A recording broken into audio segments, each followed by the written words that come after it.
The number you have dialed has been changed. The new number is... What's up, everybody? Welcome to Bad with Names. I'm your host, Donwill, and I don't think there's gonna be an intro this week, or at least not as long of an intro. Not because I don't want to talk, but because they're doing renovations on the apartment upstairs from me, and it literally sounds like I live under train tracks. It's quiet right now. You'll be able to hear it in a second. I've been listening to it for hours on end. Like, I can't even watch Netflix. I can't watch TV. I can't record. I mean, I gotta finish up this album. But yeah, you get what you pay for is on the way. But yeah, man, it's just really hard to even think straight in this motherfucker. And they pick the weekends to do this. But I guess they have to do it because, you know, they can't remove the apartment unit, work on it, and plug it back in. In a perfect world, they would be able to. But, you know, my new landlords are trying to get as much rent as they can for these units, and they can't get the units rented out for more money looking the way that they look inside the one that I live in. The person upstairs is probably getting exposed brick walls. You hear that, right? You hear that? That's quiet. That's quiet compared to yesterday when they were ripping out the cabinets and slamming them on the ground or whatever the fuck they were doing, or like banging like it literally sounded like a train stopping like for like 2 hours. It was just 2 hours. It was, oh God, it's so bad. So it's super distracting, and I really might just record these bits for you, these buffers, and go sit in a coffee shop and wait for Pizza Party to start, because at least that way I can enjoy kind of quiet, well, peaceful sounds, you know what I'm saying? I'd rather hear casual conversation than a fucking circular saw. This is torturous. Jesus, gentrification sounds awful. But this week's podcast is a pretty cool one. I got my friend Elucid and Billy Woods in there, and we talked about their group Armand, how the group formed, and why would I tell you about something you're about to listen to? Just get into it. So wait, Howard is like almost like made like the White House, where it's gated and you have like security guards at the entrances to places. Right? That is true, but then there's also the dorm I was in was several blocks away from main campus. Yo, and you do need visitation. Okay, you're not bugging. Yeah, you're right. It depends, because if they're freshmen, our dorm was kind of A&T. My dorm was a little bit more lenient. We had visitation. We would sneak people in though. Yeah, okay, so this is what I'm talking about. Because I'm coming from a liberal art school in New York. I just been at for 2 years, where it was like they were we actually fucked it up because they were letting us just run wild, and everybody just ran wild doing everything, and eventually they like kicked us out of school. Yeah. You know, because it was like, I don't know, people were like, whole hall full of people doing heroin, like, oh shit! Well, it was off the top. It was wild. I had never even seen it. It was weird because I had never, you know, in high school I knew kids who started selling crack and coke, but I hadn't really ever encountered heroin until I went to college. Then all of these kids were, you know, were deep into it, and like eventually we had a drug dealer from the Bronx who was like living on campus with this one girl and selling heroin. And anyway, long story short, but he would come up on the weekends, and sometimes he came up with this other kid named Worm. Worm sounds like somebody would hang with him. Yeah, like a 17-year-old like, I don't know any worms, kid with but I'm assuming if I ever met a worm, yeah, he would know a heroin dealer. Yeah, for sure. Dennis Rodman, his nickname was the Worm. He probably knows a couple heroin. I'm sure. So anyway, the main point was just, there was a big difference once you got to Howard. It was like, if they're freshmen have visitation rules, especially like since there were freshman girls in this dorm, and so that meant the whole dorm had visitation rules where you couldn't stay past midnight on a weekday and past maybe 2 a.m. on a weekend. I forgot about unless you had gotten special, you had to apply for a special thing of why this person was going to stay there. And so it was like, I'd have people come through, and we're just getting blunted, and then you're like, shit, it's fucking 12:30. And so within a month of my first month there, I accrued enough of those that I'd lost my visitation. And so when people came to visit me, and I was near home too, so people would come to visit, and I would have to run through the dorm finding people who owed me favors or whatever, or who wanted to smoke. And just really be like, yo, can you sign this person in? Can you sign this? And there was no cell phones or anything, you know, so you'd also call people's dorm phones. Yeah, that's just be like, yo, if you sign my homie in, come smoke or whatever. Because I was telling y'all I left my phone today, like, and I'm thinking like, maybe I should have left it just to see how peaceful my day would have been without my phone for a little while. But I probably would have been stuck in my head a little bit, like panicked. In the back of your head, where's my phone? I need to get my phone. That's just like weird, man, how quickly it becomes human beings adapt to things, and quickly something that you didn't need, then it's like, what am I going to do if I can't? Yeah. You know, and sometimes I find myself getting irritated at things where I'm like, you didn't even need that shit like X amount of years ago or whatever. Like now, sometimes if you have to send somebody an email, you're like, man, I'm going to have to type the whole email, and homie wouldn't answer his G-chat, so now I got to type an email. Yeah. Like, that's actually a task to complain about. Yeah. We complain about the most mundane things, you know what I'm saying? But I think it's because, like, we've systematically peeled back our privacy a little bit to where, you know what I'm saying, to the point where now, like, you have to be on these. Like, when you meet somebody that's not on Facebook, like, people are surprised by somebody not being. I'm not on Facebook. So that's what I'm saying. Like, and I know people that I'm not really surprised by it because I feel like you seem like the kind of person that wouldn't be on Facebook. But like, whenever you meet somebody that's not on Facebook, they're just like. People think it's weird. People do think it's weird. People think it's weird. People want to like creep on you and just like look at your life and go through your photo album. It's kind of strange. Yeah, it's almost like a second. It's like you want to do these background checks. Yeah, it is. You know what I'm saying? It is a background. It's made everybody into like FBI, CIA surveillance kind of like whenever I meet somebody, the first thing I do is go to Facebook, go to Twitter, Google them. I'll do whatever I have to do to figure out who the person is. And it's weird that for me, it's rooted in more so in trying to figure out in networking. You know what I'm saying? When you get somebody's business card, send them an email like whatever, like nice to meet you, blah blah blah blah. Check out their website. If I meet somebody in the world and they're just a person, I just know their name, I'll go like do research on them. Yeah. But that's lend itself to being like I just meet a girl, like, oh well, let me see who she is. Go look at her Instagram feed or be on Tinder or some shit. I guess for the person that you actually got to know, how true to their online persona versus like the real life persona was it? You know what I mean? Did it really match up?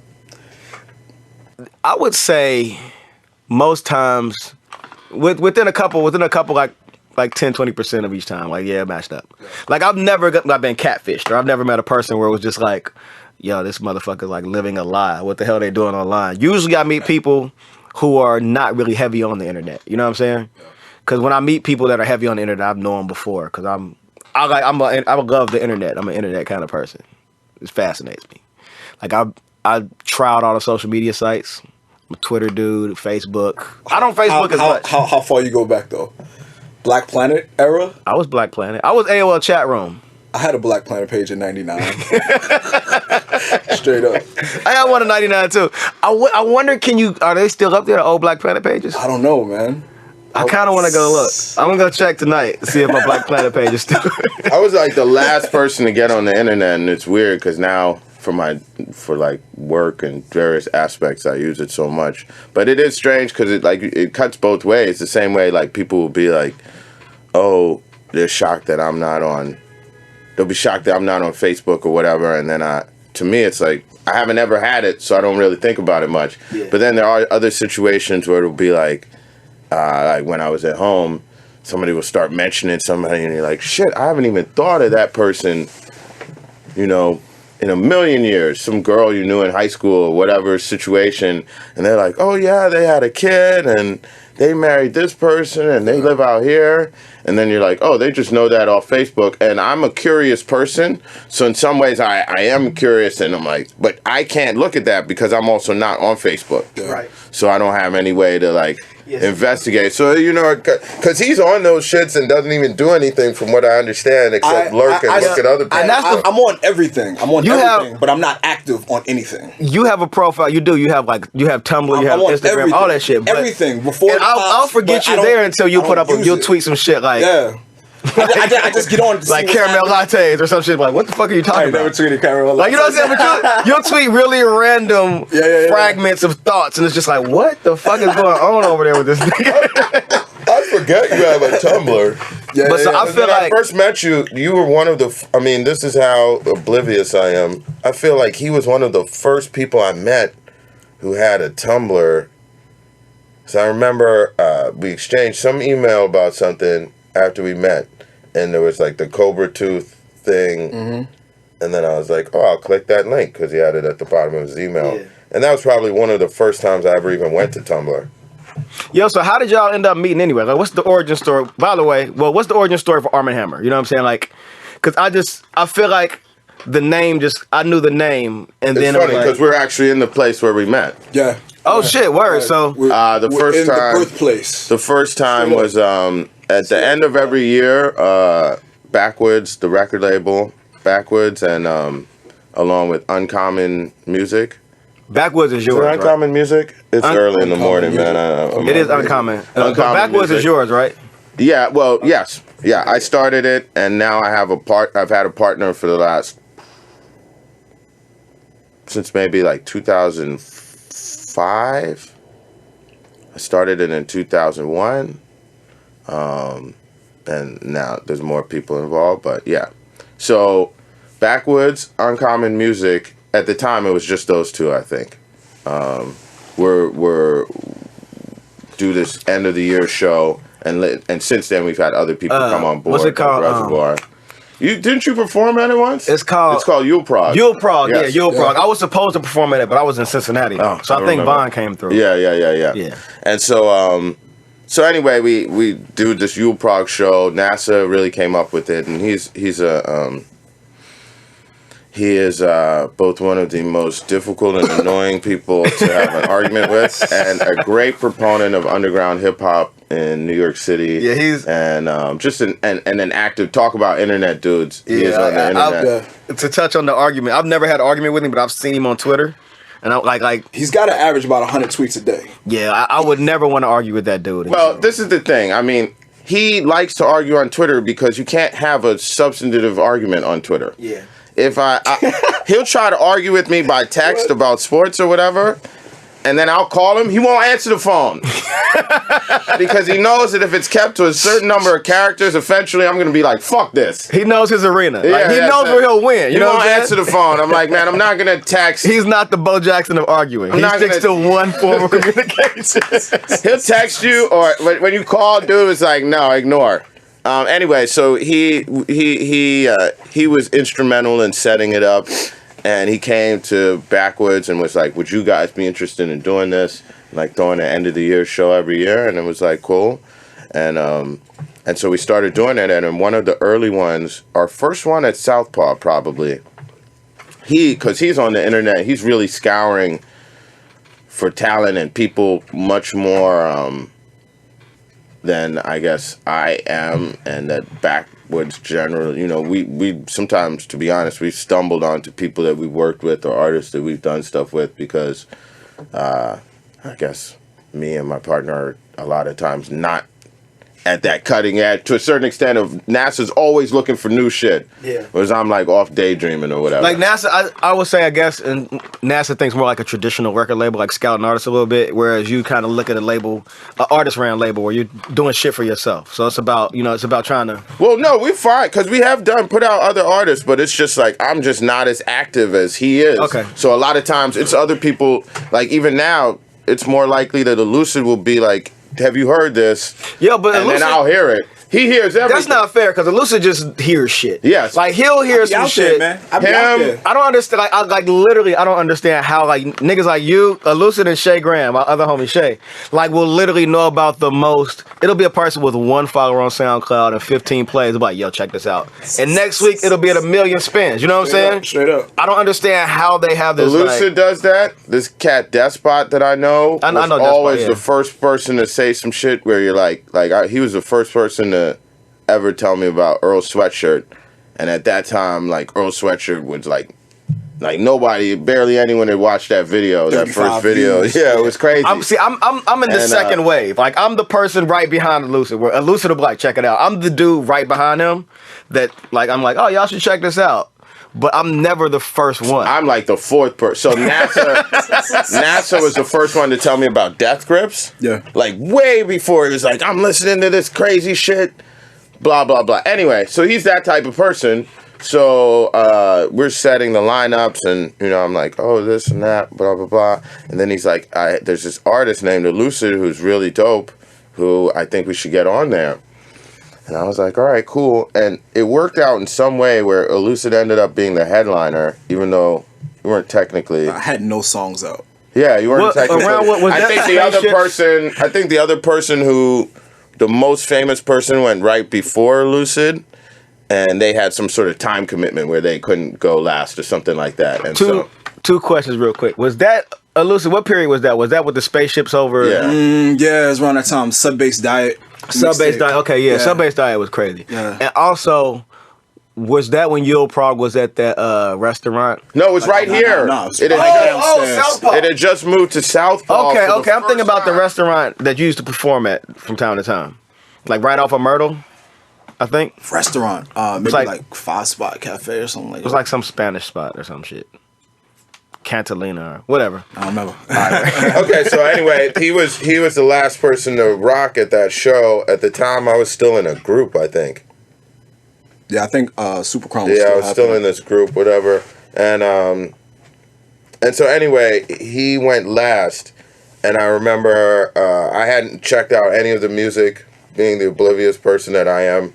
NASA said, this dude is good, let's have him on there. I was like, word. That was Homeboy Sandman at that one? Or no. That was the other one? No, I think he was not there. Okay. Because that was also the first Homeboy Sandman. First time I ever saw him was at Yule Prague. And then like 2 years later, he was on. Was that the first time you ever heard of Homeboy Sandman? Yeah, I knew nothing about this. Oh, wow. Okay, so you are like the fourth person. Yeah. This was also a long time ago, though. Because at that point, the only song I think Homeboy Sandman had that was kind of big was like Lightning Bolt. Yeah, he was still doing he was still doing the train, plastering with the flyer. I remember Homeboy Sandman had the most obnoxious but amazing like promo like with on the flyers on the train. Yeah. I just remember being like, what is this shit? Who is this dude? I never forget that. Factual pterodactyl, I think. I was just like, what the fuck is this? But it stuck. You know what I'm saying? It stuck hard. I mean, clearly he both had an inexhaustible work ethic. Yeah. A lot of talent and an ability to highlight those things for people, which is to his credit. Because no, definitely. Within years after that, Homeboy Sandman was arguably bigger than anyone that performed at that Yule Prague he was at, and he was like the third act. Yeah. And like 2 years later, he was on his way to Stone's Throw. Oh no, I guess 2 years later he was doing. I forget that right. Anyway, back to the story. So it was just one of those times. So I'm like, let me see this dude perform. And Elucid came out, and I remember also because it's the sort of type of thing when you're at indie rap shows, there aren't a lot of black women there generally. Very true. In New York City, or otherwise, sometimes it's not that way in other places. Because when I rocked in San Francisco, that was like the most women that had ever. Yeah, see, San Francisco was like is an anomaly. A gang of black lesbians there. San Francisco and is definitely an anomaly. There to see me. I was like, yes, here we go. Yep.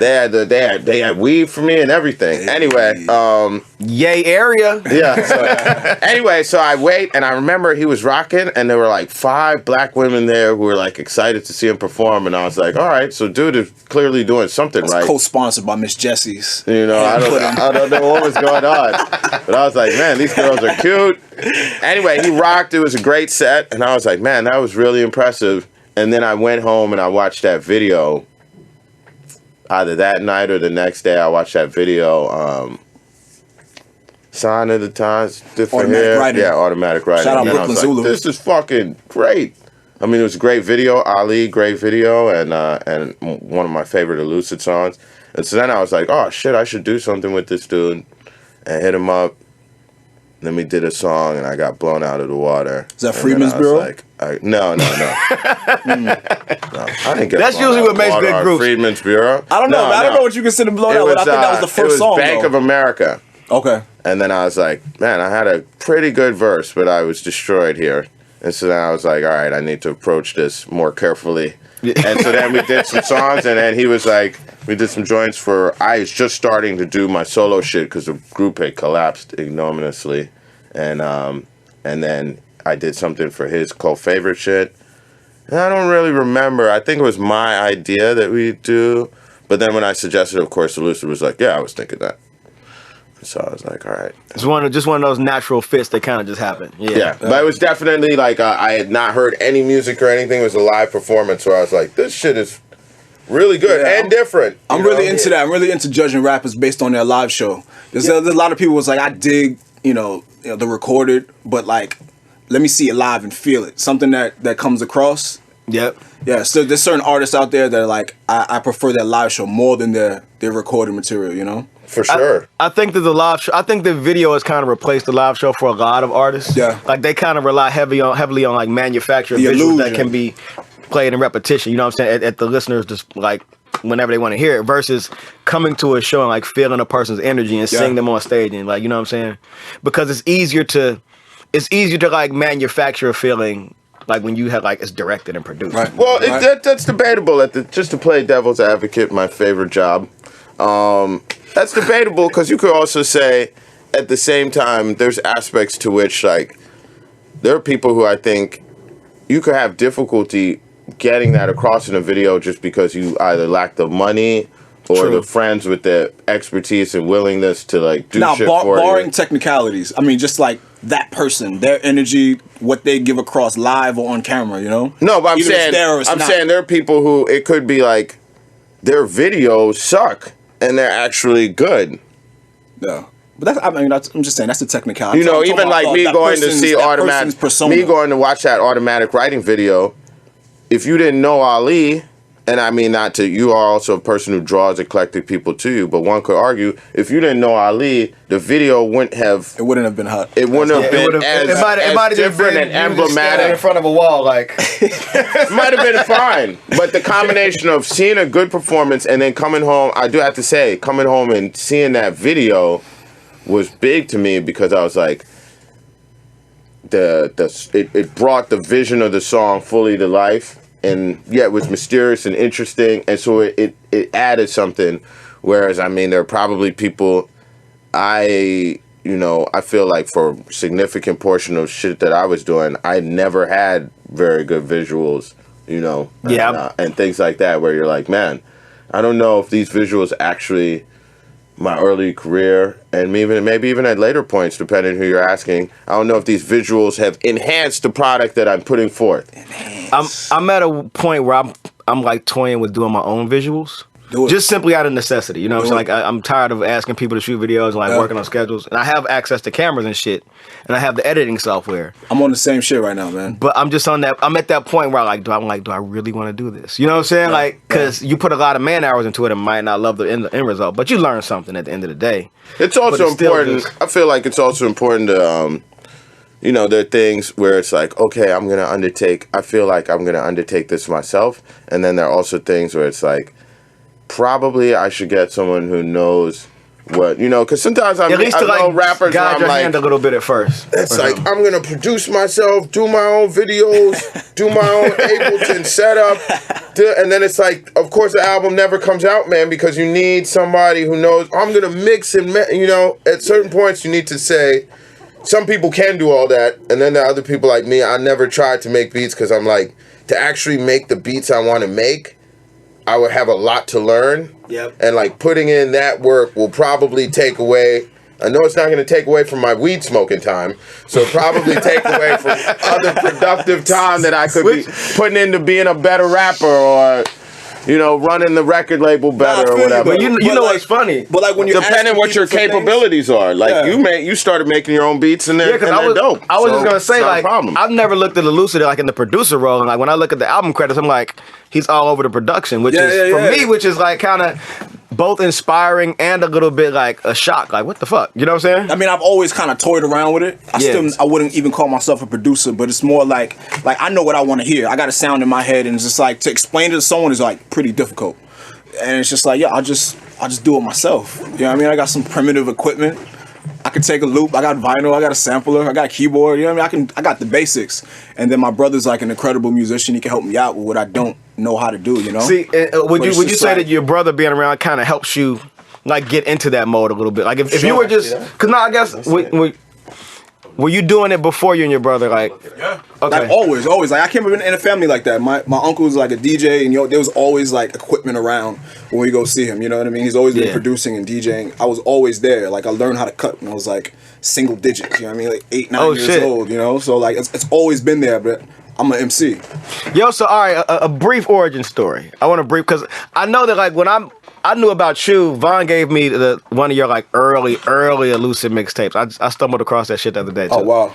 But I feel like you're a bit of an enigma. You know what I'm saying? Like for me, like I just know you. You know what I'm saying? Like I've known you for a long time, but I don't really know the history. Word. And I'm sure my listeners want to know the history of both you and Billy. You know what I'm saying? You could call me Woods. So Woods. Let's not stand on ceremony. I want to add a question to your question. Okay. Which is, because to me, as part of answering that, I'm curious about, like when I think about Elucid, like you said, everybody who's a fan of Elucid has a different entry point. Yeah. And all of the entry points and projects are radically different. Yeah. Because I feel like there's that super early stuff, which I came in at the very tail end, because you could probably say Sub-Bass Diet is the tail end of like the early stuff. I never heard Smash and Grab and those sorts of things. Progress.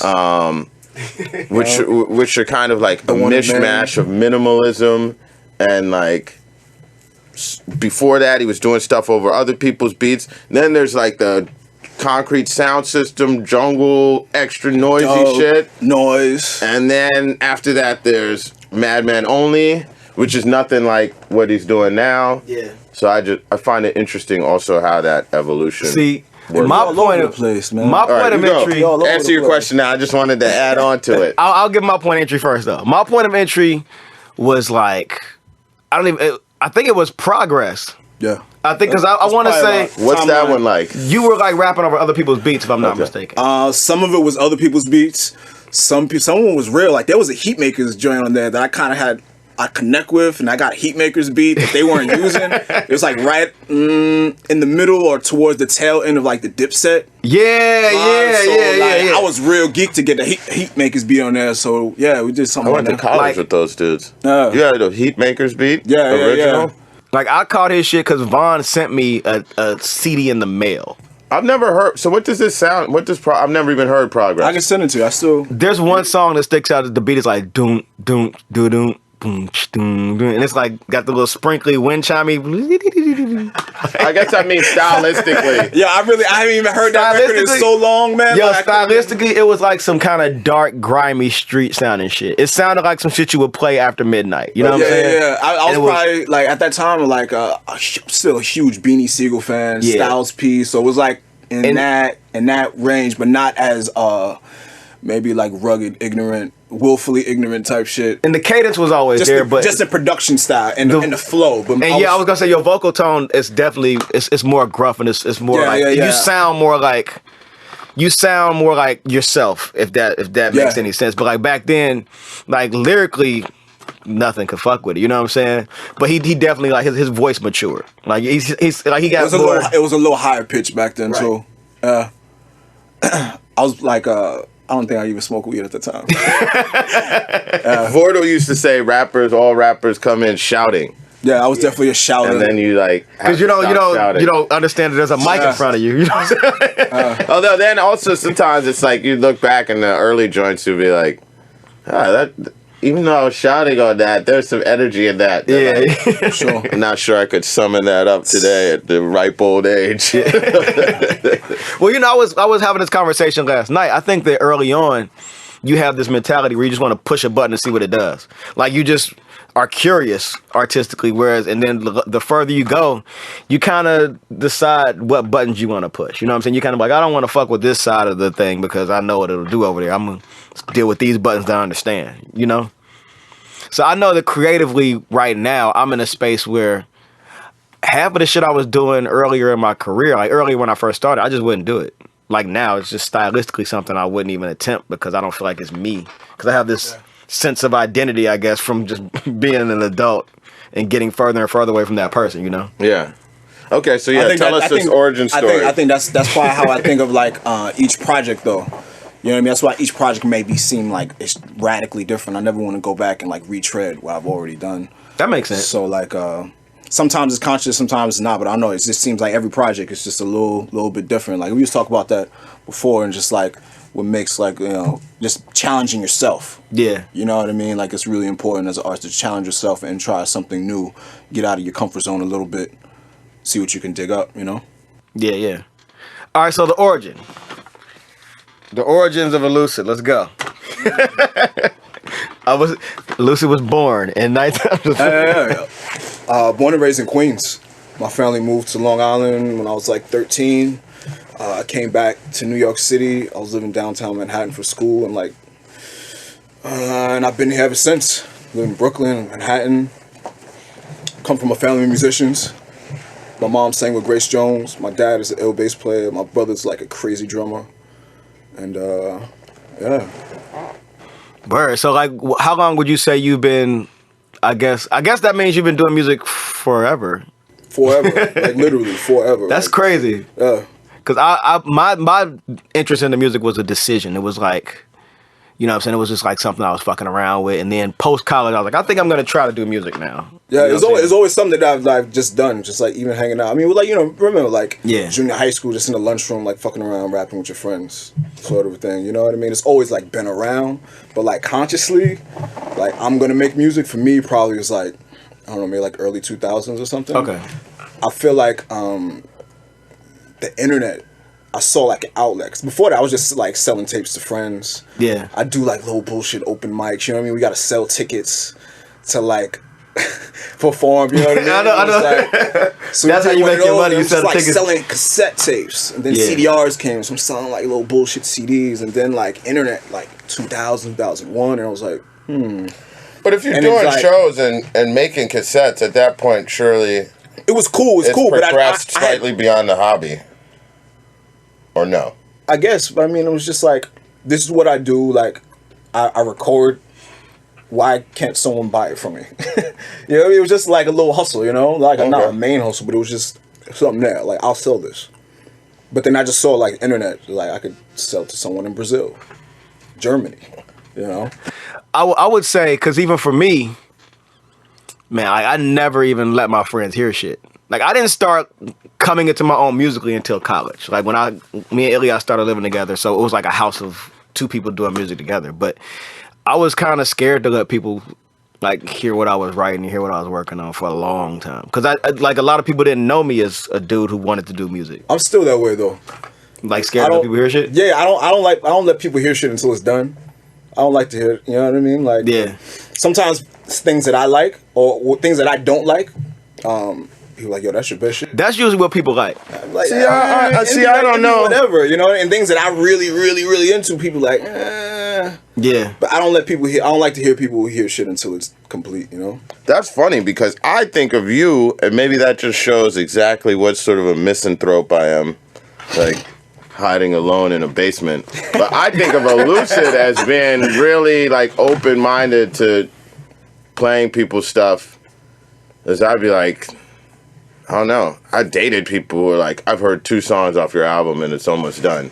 You know, because sometimes I'm just like, I don't know, I get really, I really get into just being like, oh, well, I don't want to play things for people out of context at times. And actually knowing him, I feel like I've loosened up somewhat.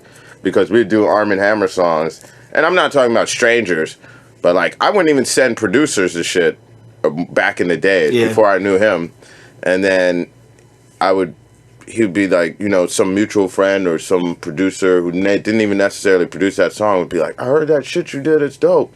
And I'm like, what shit? What's going on? And, you know, like you feel like somebody just went through your like drawers and stuff. Like a Sony, you know? It's like the Sony leak or something. You know, whatever. But then, you know, I feel like at least working with him, I've relaxed where it's like, when we do Arm & Hammer projects, I know that certain people will be like, oh, I heard this or that.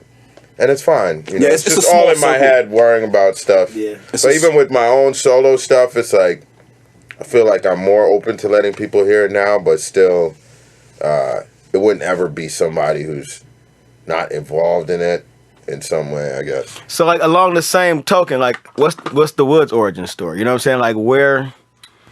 in terms of when I started rapping? Yeah, like when you started rapping and where music came into your life, I guess. Well, when we moved back to the United States, I guess that was really my first introduction to. I was turning 13, and so I'd listened to lots of music before, but that's really the age where you start being like, I'm gonna, forging your own identity in a lot of different ways.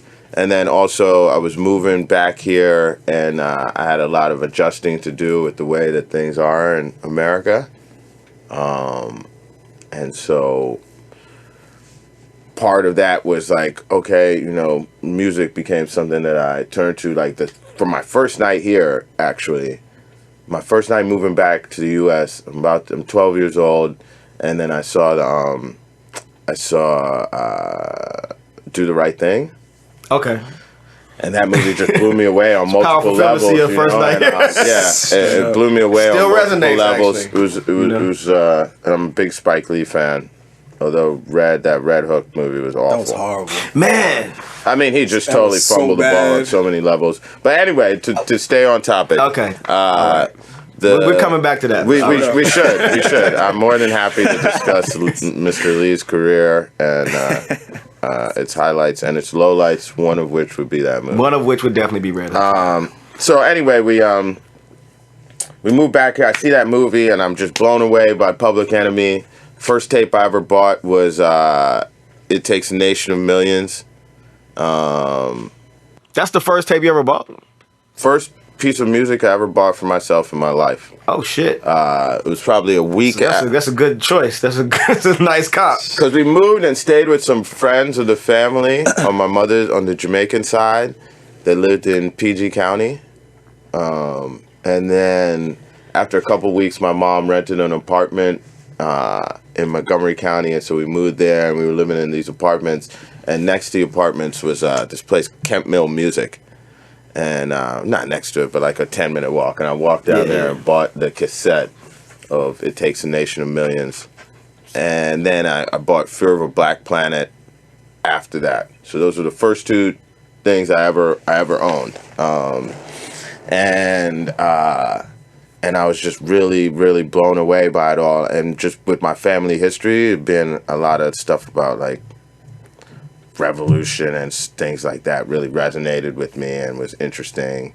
And so I was really into Public Enemy. And then from there, I was just really into music for a long time. And I was always really into the lyrics, like those Public Enemy albums. It would always be the cassette, had a fold out with all the lyrics inside.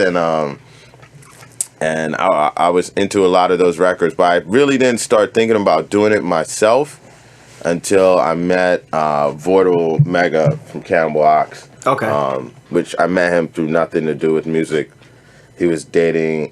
He was friends with the girl that I was dating, and I met her in college, and then she convinced me to come live in Harlem with her instead of moving home, and that was my first. I was 18. And I was living in Harlem, and then she knew this kid, and I didn't even know that he rapped for a while. Yeah, he's a pretty good rapper. Yeah, and then he went, but he was like a teenager. He was in high school. Okay. And which didn't matter because all of those dudes were like doing that shit from like way young, And then we developed a friendship, and he was the type of person who would always be like, oh, you rap, or what you like. He'd always want to freestyle and just be like, and you'd be like, you can actually rap. I am garbage. Then you'd be like, well, I'll try, because he made it feel accepted and like made you feel situation, And so then, and then I wrote my first rhyme of my own, I guess, in 1997, the summer of 1997, in a place in Maine, in Kennebunkport, Maine. That's a nice place to ride. I was working in a Is it like Bill Clinton, like vacation? No, that's where the Bushes live. That's where the Bushes live. Okay, I knew it was a presidential But this guy, Alexander Richter, is now famous photographer. Yeah, I know Richter. Yeah, so he had taken pity on me, and I went back to, I met him. He was younger than me. I met him in college, and I went back to Maine. I worked at this hotel. He's from Maine. And so he was like, yo, you should just come back here, because I didn't want to go back to D.C. in the summer for reasons we were just elaborating. Yeah, yeah. It's just that being around your high school friends will get you nowhere. You know, unless maybe if you went to high school in Kennebunkport, man, it could be useful. But anyway, so it was just cool. It was a cool experience in my life, and I was working at this laundromat, and I wrote my first rhyme. He informed me that it was not very good. Alexander? Yes. I still hold that over him because he was not encouraging. You don't have to say it, but do you remember the first rhyme you wrote? Like, I remember a line that was in it. I remember mine, and I'm not gonna say the whole thing. I remember like the first 8 bars. Oh no, I remember one line that had to do with Fidel Castro. I'm not going to say it's pretty cheesy, and that's it. But I wrote it. It didn't have a long life. I'm trying to think of what the line could be. I wrote it. I rhymed it to my friend. I was like, okay, you know, I'm feeling nervous about this. Rhymed it to him. He was like, yeah, I don't know. And so Which is why you don't let anybody hear you spell. Full circle. That was the end of that one. And then it's funny because it's totally different because I was late to the internet. So for years, and recording, I was just writing rhymes and like rapping them in the park or alone or with this friend I had, Thrill Gate, who we rhymed together for a little while, and then he quit. But anyway, I was writing rhymes for probably 3 years, longer than that, before I ever recorded one. Damn. I probably didn't even use the internet for the first time until like 2003. What's funny is like recording raps in the early 2000s, late 90s, it was a lot more difficult. Like recording in general was a lot more difficult because it wasn't as simple as like you buy a MacBook and you have GarageBand. It was you find somewhere to go, somebody has studio equipment. Paying for studio. You pay for studio time, and even if it's $25, $50, you have to like make time out of your day to like do this thing. Versus, so a lot of companies started making like little like home box recording rigs that you could just buy a couple $100 and record in your closet. And even like the Tascam 4-track, I got one of those. 4-track or like that was like early digital, like the Rollins, like the VS, like that was like right around that time. I had like a little Boss recorder, about the size of this laptop. So your first album dropped when you were like 8 years old. Elucid. That's an album from when he was 8 or something. Nah, the first one was like 16, about 16. I recorded in my uncle's closet. Yeah, that's wild because, I mean, by the time I actually record, I must be like 20. I must be like 23 or 24. I was like 20. Around the age 25, 26 or something. Okay. No, actually, no. No, I'm not talking about an album. Just heard my voice. In the studio recording. Yes. Actually, the first time I ever recorded, we were at college. My homeboy who taught me how to actually make beats and like even like studio techniques and everything, he had a 4-track. And this was like my sophomore year, junior year in college. So this was like late 90s, and dude we did a little EP in his apartment. But I remember that was the first time I'd ever heard my voice. You were like recorded. 21. Yeah. Okay. Yeah. Yeah, because the first time you hear it, you're like, "What the fuck? That's what I sound like." Did you hate your voice the first time? This is fucking terrible. I'm not giving a front. Like I was just fascinated. Like this is what I sound like. Yep. Like I hate my voice now. Sometimes when I listen to the screaming raps. Like when I was still like that shit, I'm like the whole Moonlighting album, I can't listen to it, yo. Because it sounds so young and it sounds so like... Well, let me ask you a question, because, and I mean, I don't know, our fan bases don't really collide that much, so I don't know how they feel, but it's that, I remember when that album came out and how that was like lauded in so many ways, and how, and so is that something that you felt like is over you guys, or did you is there a fan base that's always like moonlighting? There's definitely a fan base that stopped at moonlighting. And there are definitely people that like, they tweet at me and they'll tweet one moonlighting song and I'm like, have you heard anything beyond that? And they're like, no. You know what I'm saying? Back on that moonlighting shit. Yeah, like, but so for us, for everybody, I'll say for me in specific, moonlighting, I can't really listen to it because there are like a couple songs on there where my vocal performance, I just hear all the mistakes. Like I hear the fact that it wasn't mixed properly, or I hear the fact that I didn't really want that take to be the take, but I just wasn't aware of how you make an album. So Brooklyn Natty was the album where I feel like me and Von and Ilyas all agree that's the album we perfected what we were trying to do. Like Brooklyn Natty was just like, okay, this is what moonlighting was supposed to be like sonically.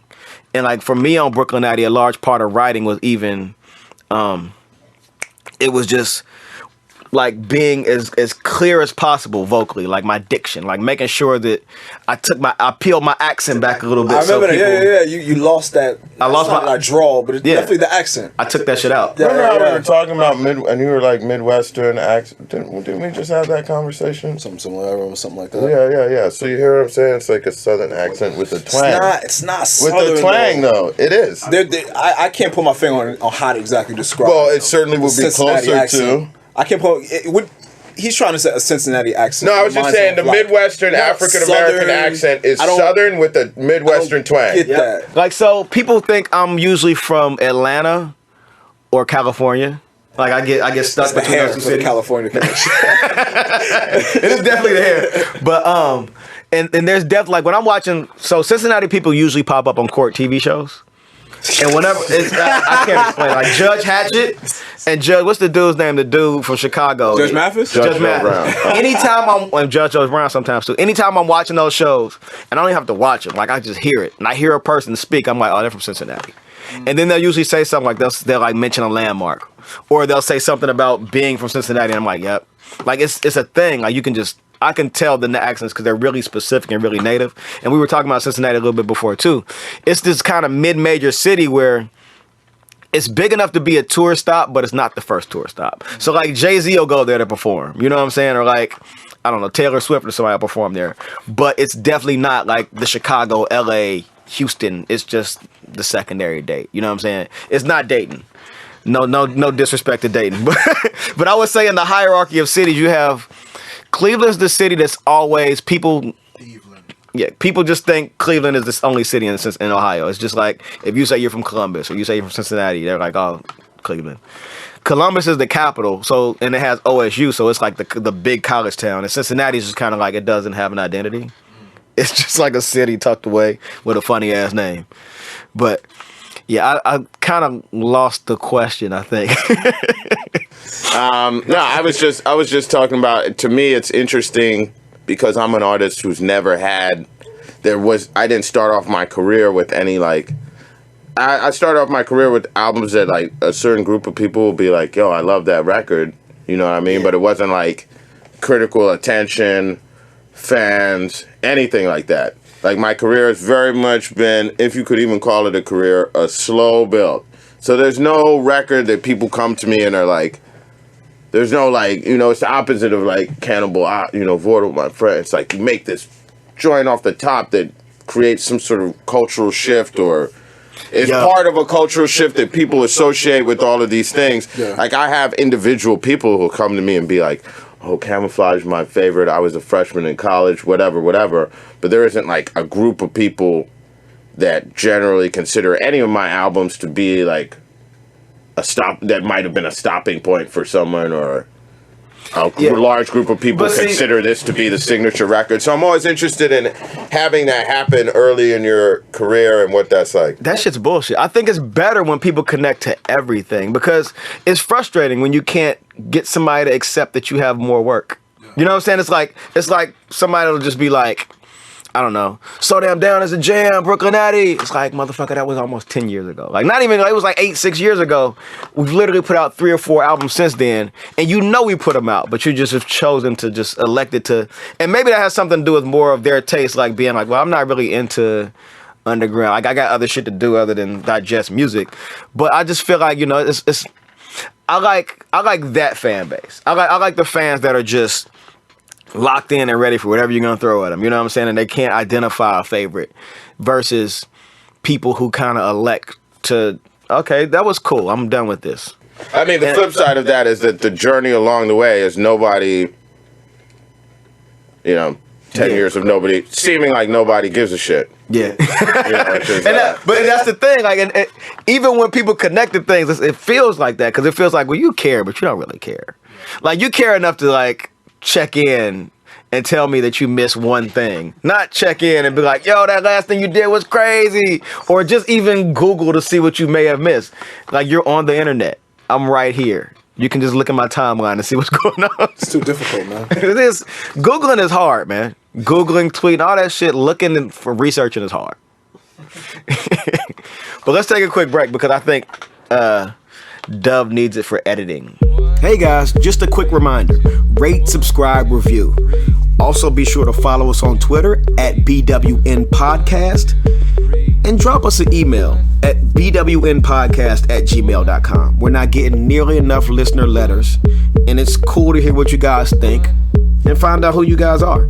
You know what I'm saying? I do want to connect with you. I really want to talk to people. If you haven't noticed, I talk to myself a lot. So talk to me, please. We're talking about, before we just started back, we're talking about Red Hook Summer. We had to come back to this because Spike Lee's filmography was a flashpoint. Well, I love Spike Lee, so I want to start conversations with his worst movie of all. I want to say that we all love Spike Lee. Yeah, you know what I'm but saying? I just want to clarify because I think that there's a certain amount of, well, first of all, there are lots of white people who don't even pay attention to Spike Lee or dismiss him. And then there's a certain amount of black people who are like, I like Spike Lee until XYZ point. Yeah. And it's like, it's not that the guy hasn't made some bad movies, but overall, and he continues to make good movies. I mean, you could even look at something like Inside Man, which is not like life-changing or anything. Ed Norton, no? No, it was the bank robbery thing. Clive Owen and Denzel Washington. It was. And the African died. I'm thinking about 25th The African Hour. died. Okay, yeah, I'm confusing that with 25th Hour. 25th Hour is an actual great movie. Yeah. Inside Man is just a very well executed, good movie. Like small little caper film done really well. And I think he deserves credit for that because a lot of times I see other people who can't even pull that off. You know, they hold Spike Lee to the standard where it has to be amazing or it's trash. I mean, that's what happened when you start off with Do the Right Thing. Yeah. You know what I mean? Like something. And he has several not several classes, but he's made films that just knock it out the park so many times that when he makes a film that's just a great movie like that, where it's just a good movie to watch, like I guess critics and people are just like, but it wasn't Do the Right Thing or Malcolm X or, you know what I'm saying? And I feel like to some extent, if for a certain percentage of people, if it's not going to be something radical, then they're like, oh, yeah. And it's just easy to be like, Spike Lee fell off and you didn't see the 25th Hour, and which is actually a great, one of the best movies of in my opinion, American films post 2000, post 9/11. And just a good movie like Inside Man. But yes, Red Hook Summer is a major failure. Drop the ball on all counts. Yo, and what I was saying is to Elucid is that you can have untrained actors, but you got to pick the right people. Yeah, you got to pick the right people. Like Mekhi Phifer in Clockers is fucking perfect, but that's somebody who saw that. I gotta fact check that. I still don't believe that's not Mekhi because that first credit. It is, and that was he had never done any. I don't know why that's hard to believe. It's people. Some people have talent and actually can benefit. Was made for him. But some people can benefit from not having been through all that acting school and stuff because they bring a naturalism to the thing. The same way sometimes there might be somebody who doesn't have a lot of experience in the studio, and you bring them to the to record, and they do things that you're like, wow, people wouldn't normally do that, but actually, that's fucking. They have a fresh approach killer. because they don't have the the weight of tradition and education on them. They have that curiosity about them. You know what I'm saying? And you have to have, obviously, there has to be some talent there. Yeah. I can't say maybe Spike Lee also didn't give the kids the right direction or whatever, but the untrained actors in the movie were terrible. That shit was awkward. I didn't like the way it was shot. I didn't like the look of the film. The decision to use video and all of that, and if he was going to do that, he should have put some sort of patina on it or something. He always kind of experimented with that. It just looked like shit. Girl 6. He used that a little bit in He did. Bamboozled. He used that a lot. Yo, he did. Book. Sure, but that was as part of a piece, and it was like I guess it was for an effect. It was like a sprinkle for an effect. And I guess, it wasn't the whole thing. One of my issues with is that normally in a bad Spike Lee movie, like I don't think Girl 6 is a great movie.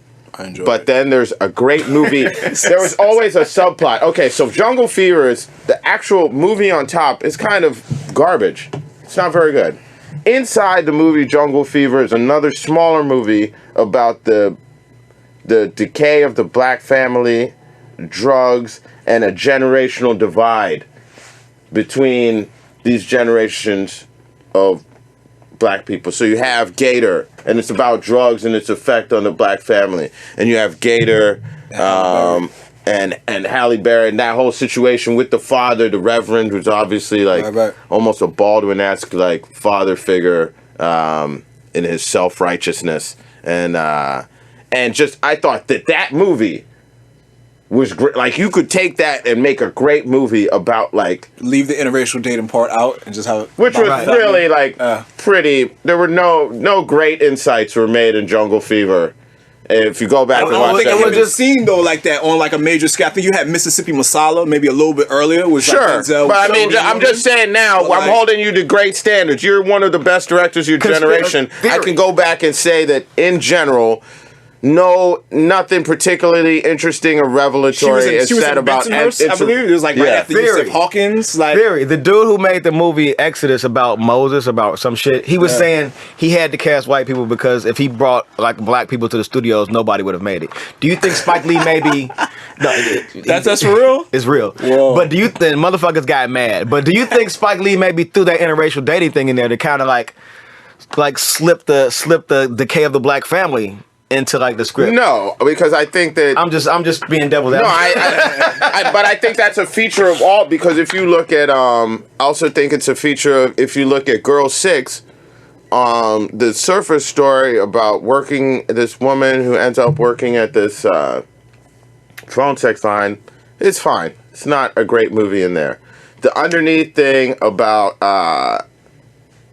her as a black woman and what she's dealing with, and then the thing with the guy who ran the newsstand, the baseball dude, her involvement with these different men. There's a stalker, right? Yeah, the one she eventually like gets like a little personal connection with. Yeah, and that story is interesting. Yeah, it is, and makes it a movie that is still worthwhile. Just the same way I think Jungle Fever is a worthwhile movie. Whereas without that Gator storyline, it's pretty much just whatever. It could be on Lifetime. Yeah. And then I feel the same way about give me some other. So you haven't seen The Sweet Blood of the Baby Jesus or whatever that thing is called. I have not even heard of it. Once he remade Old Boy, which I just like face palmed at the decision to do that. He was. I'll say this. It's impossible to do an American remake that'll do a foreign film justice. That's not true. I don't really think you can. Okay, that is a really big blanket statement. That's right. Okay, like let the right one in. I prefer the foreign movie by far. But I think they did it justice. What is it? Let the right one in? The lonely little kid who meets a little girl who actually is a vampire. I don't know what that is. And I won't say it's a Swedish movie, and then they made an American version of it that's not as good. But I'll say American, like, it's difficult because like even the incest angle that happens on Old Boy, like America, they wouldn't let that happen. Like, you know what I'm saying? They wouldn't let it happen in the same way. Like, there's a certain level of, like, censorship and conservative, kind of like this conservative angle where they can't let art for art's sake not just be judged to a certain extent when it's based on, like, selling it. You know what I'm saying? I guess my point would be that Spike Lee's big mistake is attempting to remake a movie that is so good that unless you get it exactly right, you're going to fail. Well, there's reasons why people don't, like, do too many, like, adaptations of Moby Dick. Yeah. I mean, you're taking on a task that will be expensive, beyond a lot of attention, and almost certainly fail. Yeah. But like the sweet blood of the baby, I don't know what the shit's called. But yo, it's one of the, it's gorgeous. Like some chilling circuit shit, right? The film, at the Beacon Theater, like a touring play. The Sweet Blood of the Baby Jesus, starring Tyler Perry. Tickets on sale now. 2 showings on Sunday. It's called The Sweet Blood of Jesus. DA? He loves to spell things phonetically. But yo, like in terms of just how it looks, it is absolutely gorgeous. It looks amazing. It's just the storyline is dumb because it's he says it's not about vampires. Yeah. But the dude is just drinking blood and turning people into vampires. So, and then Snoop from The Wire pops up, which is kind of a weird. I don't even know about this movie, actors. And you know, yo, I'm almost scared. I'm scared for you to see it because I think now that you know about it, you're like, it's Spike. I'm gonna check it out. Well, he's on a bad run right now. The Old Boy decision. I kind of enjoy Old Boy a little bit, but I think it's because I don't know. I just like Spike, so I gave it a chance. That it's just, to me, that's just, there's certain things, you know, there's certain things I was thinking about how nobody has made a film adaptation of Blood Meridian, for example. Which I just lent you that book. You're taking on a Herculean task. You have to be, and even to do it, I was thinking, somebody was talking about some skit they saw. Wait, the only Cormac McCarthy novel that's become a movie was what? There Will Be Blood? They also did one with All the Pretty Horses. Great. Oh, okay. All the Pretty Horses with Matt Damon. It's a pretty small movie, and they did a solid job. What's All the Pretty Horses about? It's part of this trilogy of border books, and it's about this guy, this young man, and his friend who decide to leave the ranch that the guy's father dies, and his mother's selling the ranch. I'm pretty sure this is the one. And then they decide to go to Texas, into Mexico, on an adventure. They're young men, and to try and find work on a ranch and whatever, because that lifestyle is dying out in Texas where they live. And it's like turn of the century, like right before World War I, I think, or right around World War I. And so anyway, they go into Texas, and a whole lot of shit happens to them. Sex and violence, or violence and sex? Which one is more? Cormac McCarthy is like brutally violent. There's plenty of violence, and there's plenty of violence. But more, this guy, eventually, they end up working on this ranch, and one of them falls in love with the ranch owner's daughter, which is a bad proposition. And numerous other things happen from there. So they made one of that, and they also made The Road, however feebly. Right. Another movie that people are like, they did a terrible job. The reality is that trying to turn that book, what makes that book special, into a movie is extremely difficult. So there are just tasks that you can undertake that I think will likely prove too much unless, I don't know, if somebody was going to do Old Boy, it's just really tough. I think that's one of the best movies I've ever seen. So, but I understand why he tried to go for it. But then it also seemed like he didn't get that much studio support because I didn't see a lot of ads or anything. I agree. Some straight to Netflix shit. No, it was straight to DVD. No, it was in the theaters. It came, but it didn't show on a lot of screens. It just wasn't on a lot of screens at all. Yeah, but the Red Hook and whatever you're saying now, it sounds like is it too good? The Sweet Blood of Jesus. Could be a bad run. But I really always thought, he had, even the 25th Hour, the stories inside of that. Like, that's a great movie because the top story is great about this guy facing this situation, which is, it's a great book, and it's a great top story. And then inside of that, the story of this group of friends, and really inside of that, I feel like it's a story about men reaching a certain age and their insecurities about who they are and their future and their past. You know, because you have Philip Seymour Hoffman's character and his like thing with Anna Paquin, his student. Yeah. Where he's like sexually attracted to a student. You have Barry Pepper's character who's like Wall Street, make money, asshole. Who inside of that is actually like a scared little boy. And then you have Edward Norton's character who is sort of floated along, selling drugs and sort of just doing what came easiest, and now the time has come to pay the price for the choices he made. and his fears about being in that situation and where you go from there.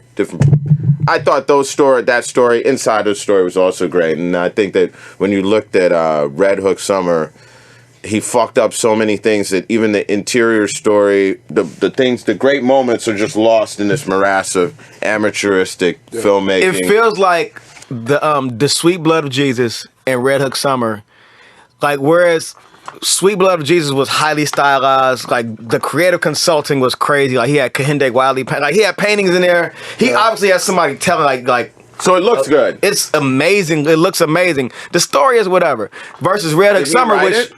Yeah, no, it's an adaptation of a foreign film. Okay. I don't know what film, but it's a remake. My bad, it's a remake of some foreign film. I forget what it's called. Frowny Face, based on some shit. But versus Red Hook Summer, where it just was like kind of some weird filmmaking. Like the story was kind of there, but it just didn't go over visually. If he would have just. It also didn't mash those together. Acting, yeah. And even the Sweet Blood of Jesus, I hate saying the film's name. You said Jesus like 30 times. Jesus! This is actually a low-key... sanctified episode right here. This is a religious podcast. This is a Christian podcast. We should definitely go from this into discussing Elucid's next album then. Right, let's do it.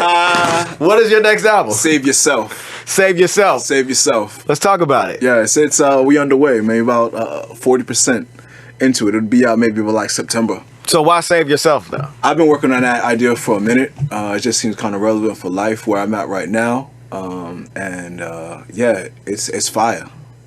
So it is. That song you sent me, that might be the best one. Obama Incense. Yeah, that might be the Obama best Incense? Obama Incense, yeah. It's tough for me to say. That might be the best one. Yeah. I listened to that the Milo collab you did too.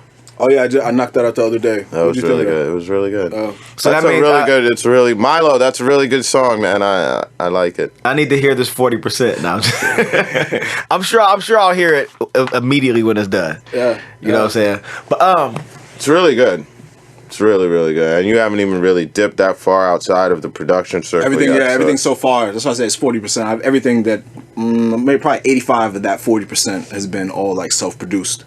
Oh shit! Type. So now I'm kind of like just stepping out and just getting beats from other people, and I'm moving to like that phase 2. Yeah. Just getting some new sounds. So you wouldn't go all the way self-produced? I ain't ready for all that. Like I'm an MC. I'm an MC. I just fuck with beats. So I got that chamber where I wanted to lock in for the album. I got that. Now I need to step out. Else. He did a bunch of beats on my next album too. So. And what's your next one called? It's coming out in a few months. It's called Today I Wrote Nothing. That sounds like that's the first time I said the title of this album, actually. Oh shit! Yeah. Exclusive. But the title of your album literally sounds like my entire year. Like when it comes to rap, it's like every day I'm just like I should write something, man. That's where I was, and not only with rap, but with anything except for my day job stuff, and so that's why I kind of it's actually the title of this book by this Russian absurdist writer, but. When I encountered the book in a very strange scenario, the title and the book itself were interesting to me, and that's where I was at. I hadn't been able to do anything. Got people waiting for verses. Curly Castro waited for a verse for mad long because I was like writing. I was like, this is garbage. After we did Furtive Movements. Yeah, after we did Furtive Movements, I just went into like a shutdown phase where I couldn't really do anything, and then I wrote an album very quickly, and I like it. Yeah, like a month and a half, if that. No, from start to finish. It was pretty quick. It was probably like 3.5. Certainly the fastest by far that I've ever done an album. I do this weird thing where I'll like sometimes record stuff, maybe even write a project, like write a couple songs, and fall so out of love with the idea that I'll just forget it exists. You know what I'm saying? Yeah. And it's resulted in a lot of like. I have at least 4 albums that I can name and play that nobody. Hold on, you recorded them? Yeah. That's amazing. But you have I don't have a home studio. I pretty much usually doesn't get to that. It usually doesn't get to that level because then by the time but you have 4 albums, like actually not just 4 albums worth of songs, but distinct albums with themes and like so some of them are just demos and some of them it's like really well fleshed out demo versions of albums. So man, I would say like in terms of being finished, each album is like 60 to 70, maybe 50% done. You know what I'm saying? But it's fleshed out enough to the point where it has a title. It has at least 8 to 12 tracks. How old is the oldest one of these? And how new is the newest? The oldest one is like 07, which is why I'm so far removed from the material on it. And how new? The most recent one is the one that I'm toying with. And I'm just kind of like... It's almost on the... You've almost got it in the discard. You've almost got it on the shelf. Yeah, the oldest one is halfway. like... I'm like, do I want to mess with it? I don't know. It's just like a mainly self-produced thing. And I'm just trying to figure out how I want to do it. If I want to do song by song or like put out a full thing. But I have a title for it. And I've been working on it for a while. And I have another thing. This is what I'm saying. Like, I mean, that's amazing to me. Like, that's a significant... But what you record, do you have actual albums that you fully shelved? Not albums, but I mean, it's just like nothing to record like a sketch of my idea. Like it might be a 16 bar, it might just be a hook, it might just be like. But have you made it 50 or 60% through a project and then I'll shelved forget it? about no. That's interesting. Yeah, like I'll assemble the songs, I'll put them in a playlist, and I think sometimes for me, in a lot of ways, like discussing the idea that I have is as good as like doing the actual idea. So I'm like, I got this idea for an album. It's called Snow Angels, and it's like 12 tracks about blah blah blah. How each snowflake is unique, and I'll do all this explaining to like 6 different people, and I was like, well, 6 people have heard the album. Sorta. You know what I'm saying? It's just like the same as put it out. Versus when I try to like hold the idea and nurture it and like really give it like attention and time, then sometimes I make it that far into the album and I just start letting people hear it and it's just like, well, I'm tired of this shit. Do you start off records with like knowing this is what it's gonna sound like? This is what I want to talk about? Usually I start off records like I'll just be recording random songs and then one day I'll look up like it'll be like 3 or 4 months of just recording, writing random bits. Then I'll just look up and like, oh, this is kind of like a thing. Yeah, I do the same way. I just record. Like I'm into like just like the process of being creative. Yeah. Like shit may not get done that day, but like I might pick it up a year later and see a thread that I did last year that I'm doing today, and it's like, oh shit, it works. I'm tie it together. I just have a bad habit of talking to people that I don't really know about what I'm doing. Like, so, and they're like, so, yeah, I got this album coming out. Just like thinking out loud, like, yo, I'm working on Reiteration, blah, blah, blah. And they're like, you've been talking about this album for 5 years, dude. Like, you're not putting it out. It's a horrible habit. That's interesting because, yeah, for me, the fact that I never have had recording at home, I think changes the dynamic. Definitely. To where it's like, I don't know. When I was young, you would just be like, "Oh, I'm at the studio." You'd be at your man's house who has some paying studio. For time. Well, I pay for time one place, but then I'd be at like the producer's house, on the regular, like just smoking blunts and like recording whatever and just doing rap shit all the time. Now it's like, and for some time it's been like I work on music mostly by myself and at home, and I don't have a studio or anything. So it's like by the time I'm like, all right, I'm gonna go pay for studio time, or I'm gonna go trek to this person's house and try to record this shit. It's already I've already had to make some sort of decisions about what the fuck I'm doing. Yeah. Because nobody has time at my age for neighbors just to be coming over and, ashing their blunts all over your house and shit. They're like, what are you doing here? Are you here to do something? It's definitely more non-committal, I guess, for me because I just have it at my disposal. Yeah. I can just click on the mic like at 8 a.m. and do a rough demo and then be like, okay, that idea's out. I'm into that. Which would be, in many ways, I've spent much of my career wishing and trying to think how I would make that the situation.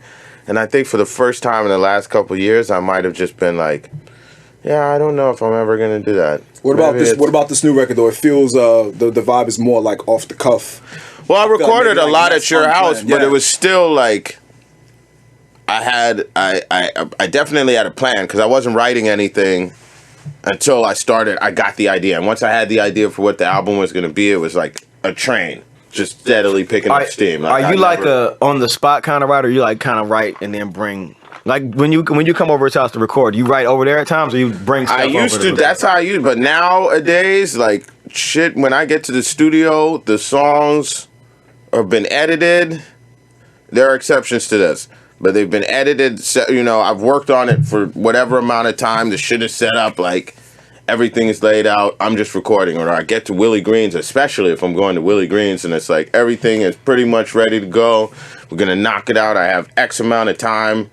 Like, motherfuckers have shit to do. Even if I go to Elucid's house, this motherfucker gets home at like 8. Yeah. And then he lives in East New York, so it's like he's home at 8. I get out there, could fuck around for a couple hours. It will already be 11. And then I gotta go walk to the J train and take that back to my house. You know, so you gotta be a bit more diligent and more like it's not like I'm not trying to versus me recording versus literally while I'm cooking. Like I'll just be like, all right, I got 15 minutes. Let me just do some. Or last time I was out west, I went to Aesop Rock. Had just moved into a new crib, and I went to his house, and dude moved with a booth. He has like a physical booth that he takes with him places, and so I was thinking about that because he was talking about how like for him like rap just takes up so much of his life and time, and I was thinking, man, if I had... He has a monument to rap in his room. It's like a fucking statue of rap. You're sitting there chilling, and there's like a full studio booth. Yo, you know... like the glass partition and everything. Oh, he has like... So, your J57, I don't know if you know, but brown bag J57, like he has a... Same thing. He has like this huge booth he built in his fucking like second bedroom, and I'm just like, I go over there, like, yo, this is amazing. I wish my shit was like this, because I think when it's that level of like when you make a monument to rap in your house, it becomes more of a thing. Versus for me, it's like a book that I can put down. It's literally my MacBook. I just open it up, rap, close it. You know what I'm saying? Versus going to do an actual thing. Y'all be at the Stadium Red though, so that's why you can do We that. used to be at Stadium Red. Yeah, I love hearing Just Blaze in the We A used to room. be Y'all at down in the B room ordering chicken wings. Oh man, look, they got the book. They're looking through the book. Chinese Oh takeout man, I miss the days of looking through the book. We Laminated pages. Yo, man, I will front. The Rubber Soul days, that was a good time. That was a really good time. That's so yeah. When I see that or talking to you guys, I definitely think about like, man, if I had like a studio booth in my house, there might be points at which, because I might write something and be like, I think this is working, but I'm gonna have to go through it more. But I have to really in my head be like, is it working? You know what I mean? And like, also it doesn't make sense. Like if you live, I live with somebody, so I'm just gonna go, I don't know, it'd be weird to just go rap in a room. Like I'll just rap while I listen to it in my headphones, but I'm not recording. I don't have any means of really recording. And just thinking about, would I just like at 10:30 at night just be like, you know what, I'm gonna take a break and go in the other room and just knock out this idea I had. It would just change my whole way of approaching, because when I was talking to Aesop, he was like, yeah, like that's literally rap takes up X amount of time in my life. And I mean, rap takes up a lot of my life, but a lot of times I'm also waiting. Right. Like I have shit written and worked on, and I'm just waiting to make the schedule so I can see if the shit works. Because you never really know it works till it's recorded. Yeah. Like you could have some shit that seems ill at your house, but until it's recorded, you're not really sure what's up with it. So I don't know. There are aspects to which I am jealous of that, and then there are aspects to which I like that I do have that studio experience that I think, I was talking to him about this too, it's like, sometimes if I've waited a long time to record something and I have like 4 or 5 joints that I think are good, I'm going over there, I'm amped, you get to the studio, I'm like, Green, I'm ready to go. I like knock them out one by one because I've spent so much time thinking and planning about how I'm going to do the song. And then you have that, like that whole studio experience of like coming home and being like, I'm about to listen to my shit right now. And there is a cool aspect to that of being like, yeah, definitely.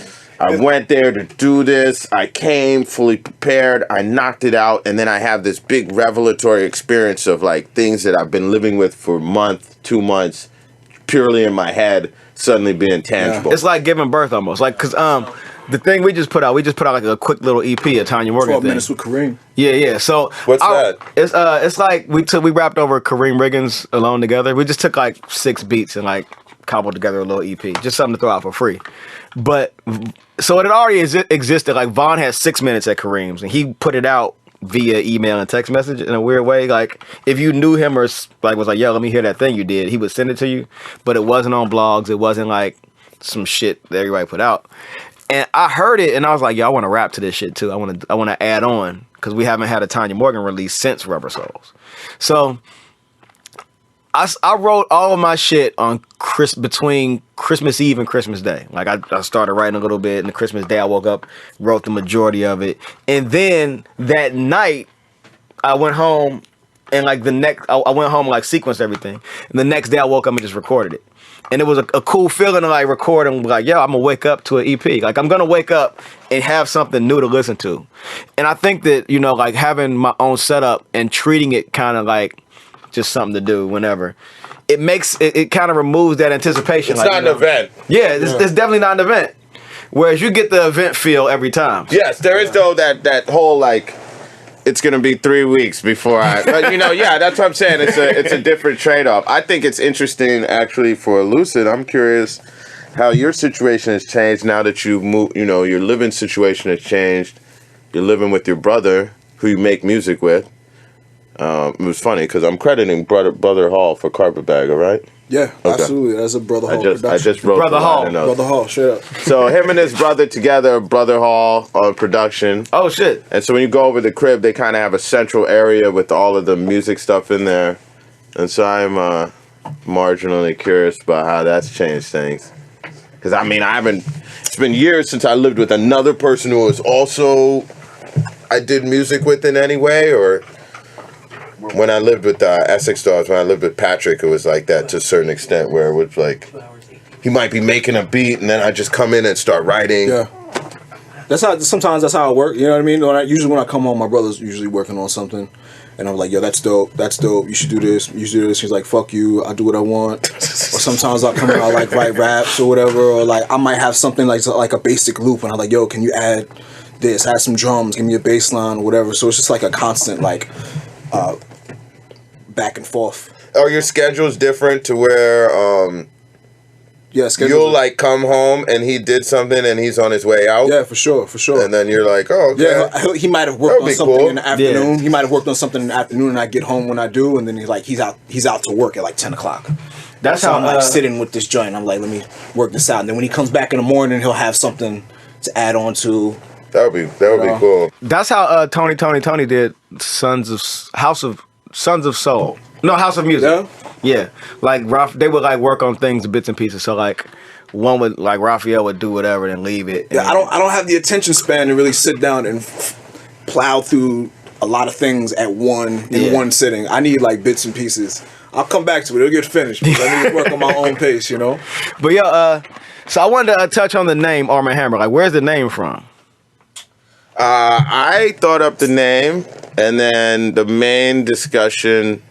It was interpreted differently. Yours was Arm and Hammer, as in the baking soda. Well, yeah, I was like but I baking soda visually. But I was also thinking. I was also thinking two things, like two objects, an arm and a hammer. Yeah. That together, then it's something that works differently. Yeah. Right. You know what I mean? A hammer can't do anything on its own. Your arm obviously can do things it cannot. But not as powerful. Yeah, like, you can't break a brick unless you're Bruce Lee. So that aspect, it was funny because I was home and my mom had just showed me something she'd written. She's retired now, but she's still writing.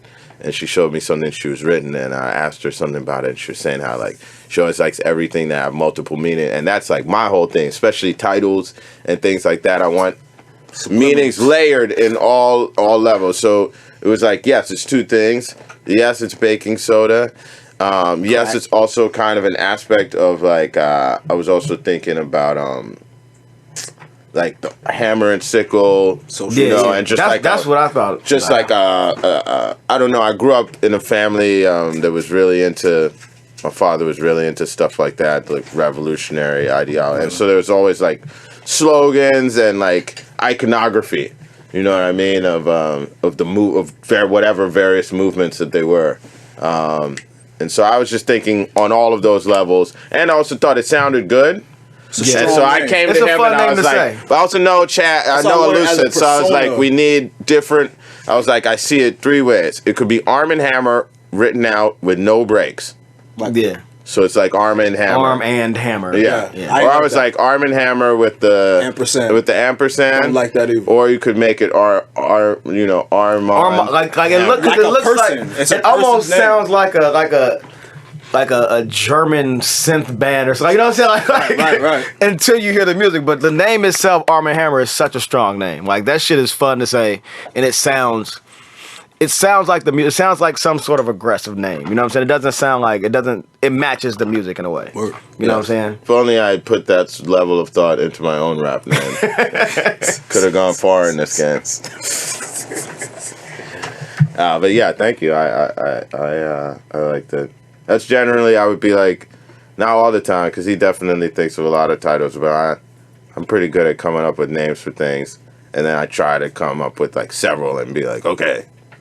This is the idea or whatever, you know. I'm honestly like the Tanya Morgan thing was kind of inspiring. It's like you have 3 dudes.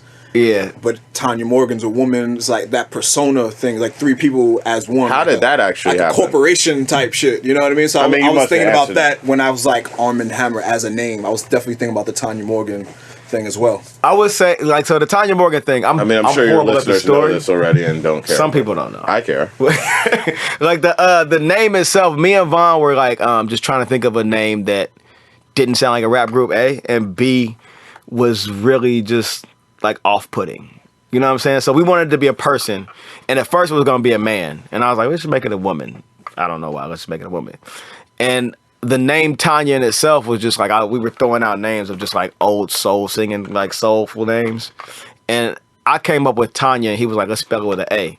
So for a long time, I was pronouncing it Tanya. Hold on. Is there another way of spelling Tanya? Tonya. See, I think of that as Tonya. See, Anyway, Cincinnati. go ahead. But that's like, so if you listen, I don't know. I don't know. This is another thing about Moonlighting that bothers me. If you listen to it, I'm saying Tanya on everything, and he's saying Tanya on everything. Because we hadn't met. You know what I'm saying? We were just recording an album. What? I don't know this. Okay, so we did Moonlighting over the internet. We hadn't met before. And we had like maybe even hadn't even had a phone conversation. Pre-blog. I remember this. Pre-blog. You guys, that shit blew. Was that part of how it blew up? Was it kind of like the what's that other group that was only over the internet? The foreign exchange or the postal service? Foreign exchange. Yeah. So it was around that same time, but our thing was more about like the foreign exchange was pretty much just specifically about 2 people who met online making music. Tanya Morgan was more so about being a bit deceptive and like an air of mystery. We had a little bit of mystery. But yeah, the name itself, it was just about trying to trick people. Plus, we also thought it was a one-off project. So we thought we were going to do that and never do another project. You know what I'm saying? So Tanya Morgan, even to this day, we have a final album in mind. Like we have like the idea for the last album. It's not like going to go forever. You know what I'm saying? And I think that's the first time I've ever said that in public. But yeah, we've had several conversations about what the last album is and how it's going to look and how it's going to sound. Because, you know, I feel like it's a story that has to end. Like if you listen to UN Army on the intro, we have a skit because one of the members of the group left. So in the intro of that album, there's a skit where he literally leaves the group at the beginning of the album and we rap without him. And he's on the new album. But it'll definitely be there's definitely like an end to the story. You know what I'm saying? Oh, that's it. That's pretty interesting to me. And it's funny because I remember that record really well because I put out a record of I don't know what record it was around then, and I remember being like, "Damn, man, I got to find a way to get people to look at my shit." Because you know, back then I would go check and see is anyone writing, and I remember I was seeing that album everywhere. That I was like, man, that's where I need to be. What the fuck am I doing wrong? And I remember you had the cover, the eyes were blacked out. Yep. And I remember being like, oh, that's interesting because I didn't know if that would continue. And we sent out cassettes to all of the we sent cassette tapes out. We pressed up cassettes, exclusive cassettes that weren't for sale, and sent them out to people like key press people. We did a lot of work to get that album seen. And I would say with Brooklyn Addy, we did even more work. But Brooklyn Addy was where we decided to not be as artsy, cool, and just kind of be like, we want to be on the album cover. We want people to know it's 3 dudes and not a woman. We kind of started trying to push away from the fun part of it. You know what I'm saying? Like the quirk of it and make it more about, okay, like in my mind, the second album we should have switched the name of the group to Brooklyn Addy and let the album be named Tanya Morgan. Like, that's in my mind what should have happened. And, you know, it would, because if we were really trying to pull away from, if we were trying to be about the group being about the faces, the men in the group, as opposed to like the theme of the name, I feel like we should have like did some kind of switch just to let people really know. But, you know, I don't know where that would have left us today. Yeah, yeah. It's always hard to see. So I mean, I've done a couple different group things, so it's always hard to. They all have their own dynamic. It's fun because Von's gonna hear this. He's gonna be like, "So let's talk about this. You want to leave the group too? You got beef." But I think we're running a little. I think we need to get out because what are we like? Well, what time are we at? Like 2:30. Yeah, kind of run along. Okay. So what's the? Is there anything I want to? Oh, New Year's. Any kind of New Year's? Are you resolutions? Folk, do you guys make any sort of year-based goals, annual evaluations, if you will? Or do you assess your life? Past in my life, but probably not. The last time I really did that was probably to quit smoking cigarettes. Have you quit? I did quit smoking cigarettes. When did you quit? A long time ago now. Congratulations. 6 years maybe. I'm at about 6-8 years. So a long time. I wasn't like a smoker, but I was like one of those casual smokers who would pick up a pack and smoke it really fast and then not smoke again, or like smoke cigarettes here and there, like a bar smoker. Like I was smoking bars when I'm drinking, and I quit doing that about 6 years ago. Well, when I turned 30, I quit buying cigarettes and would only smoke when I drank, but I was a borderline alcoholic, so I was still smoking every day. And they would give Camel would do those free cigarette promotions, so you would just get free cigarettes. Yeah, but then you might end up with like some sort of weird like off-brand, you know, you end up with some weird Wides or something. Flavored Marrakesh cigarettes with like a sexy black sexy black and neon green package and shit. Shit was bad. But I guess for this year, all I really thought about was you know, for the label last year, we were pretty quiet. We did the Furtive Movement record, and thank you to everybody. We saw some sales at the end of the year, and everybody who wrote about it. You know, I know it was kind of an EP, and it didn't get a big push. It was only on vinyl, but I appreciate everybody who came out and supported that. But it was a quiet year. We just did that little EP, and so this year we're gearing up for 3 releases. Doing this today. I wrote Nothing, my solo, in it looks like early March, and then doing this Henry Canyons record. Shout out to Henry Canyons in LA in the spring, some point. Still waiting to be exactly sure. And then we got Save Yourself in the fall, winter. So it's a big year, and you know, hoping that it goes really well. I'm sure it will. I mean, I love the records, and I have that one's not even done, but I'm not even worried about where that one's gonna be. So yeah, I'm just pretty amped about that. And I guess if I did have a New Year's resolution, it's to get on the road more. And I have a dream, you know, which is an area that I have not excelled in for various reasons, and I have like a dream scenario in which we're able to do some sort of like short backwoods tour where it's like Woods, Henry Canyons, Elucid. Then we could also like do an Arm & Hammer set at some point. That would be dope, yeah. I feel like that would be an ill self-contained tour. Maybe add one other person or something like that would be nice. And then, yeah, whatever, just try to get out on the road more and do more shows more. The road is tricky, but it's definitely still, you almost got to treat the United States like Europe at this point.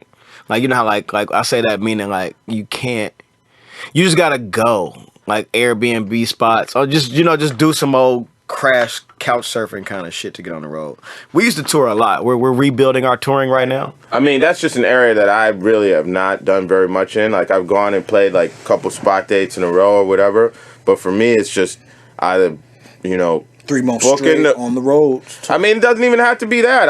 If we did 7 dates in a row, I'd be cool with that, you know. But just the simple fact of either I need to find somebody who's going to put me onto the shit they're doing, or I need to just go ahead and book the things myself, and, you know, either we'll lose money or we'll make money. But I'd really like to try and make that happen a bit more. Yeah, my ideal touring situation is 2 weeks on, 1 week off. Like, if I could have it my way, I would be off at the beginning, end of the month, on in the middle of the month. Like, I would want to come home and pay my bills and make sure my apartment was still standing and intact. You know what I'm saying? like, and then like just leave in the middle of the month. But and I'm sure, Elucid, your New Year's resolution is save yourself. Save yourself, man. That's it. That's all. And that's all encompassing. Like, you know what I'm saying? Like, that's it. That's resolution enough. Laser focus. Just fucking go. You obviously giving away your personal details of your own business, but you also change your employment situation somewhat. Yeah, personally, I mean, there's some things there. So yeah. 2015, new year, new me. You on that. First page of 365. What is that? This is the first page of a 365-page chapter. What day is it? Is it the 3rd? It is the 2015. No one in this room knew. I gotta cancel my. I didn't know either. I have to cancel my Mad Mimi account before they charge me, which is shit. Can I get online here? I need your Wi-Fi code. What is that? It's the email newsletter. Yo, that's the new buy a sweater, keep the tag on, don't sweat in it. Pay for 1 month of email newsletters. Run that bitch into the ground. Plan like a week's, like plan every week's email blast, and just get off of that shit. I can't afford fucking $75 a month for a calendar year to send emails. That's just too much. What is it? What is it called? It's Mad Mimi. It's an email service. Oh. Yeah. Backwards uses MailChimp. But yo, let's get out of here. Okay, thank you very much, whoever might listen and our hosts. Well, I'm gonna have everything in the show description. But thank you guys for coming to the show. Thank you. We'll continue to hang out now without everybody listening to us. The number you have dialed has been changed. The new number is... You hear this shit? You hear them like banging on the walls. You hear that loud hum? I gotta get the fuck out of here, man. Hope you guys enjoyed the episode. Yeah. I'll see you guys next week. Hopefully this noise stops so that I can have at least a couple of hours of silence before I go DJ. Jesus Christ. Man. Say bye-bye. Bye-bye. Say it to the mic. Say bye-bye. Bye-bye.